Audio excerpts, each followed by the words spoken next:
देखिए भैया, ये नवरात्र के महीना में एक औरत अपना पति लेकर के फिर औरत बहरा चल जाएगी, आ जाएगी। नवमी में आजा धरवा हो, हे हो पिया ड्राइवरवा। नवमी में आजा धरवा हो, हे हो पिया ड्राइवरवा।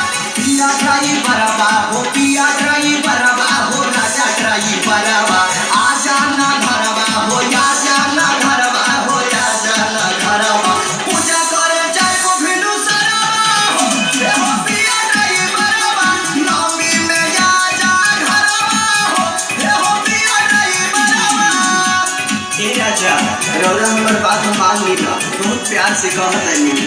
माई के आशीर्वाद लेके खातिर रौरा आ जाए घरे, आ जाए राजा, आ जाए।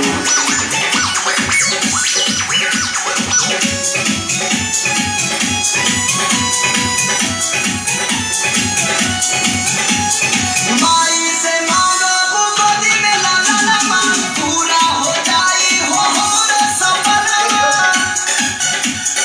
ए हो, माई से मांगो गोदी में लालनमा, पूरा हो जाई हो हमरो सपनमा। आ गइले महेश गिरी टारावा हो, ये हो पिया ड्राइवरवा। आ गइले संतोष डायरेक्टरवा हो, ये हो पिया ड्राइवरवा। नवमी में आजा घरवा हो, हे हो पिया ड्राइवरवा। पूजा करे जाइबो भिनु सरवा हो, हे हो पिया ड्राइवरवा। पूजा करे जाइबो भिनु सरवा हो, हे हो पिया ड्राइवरवा।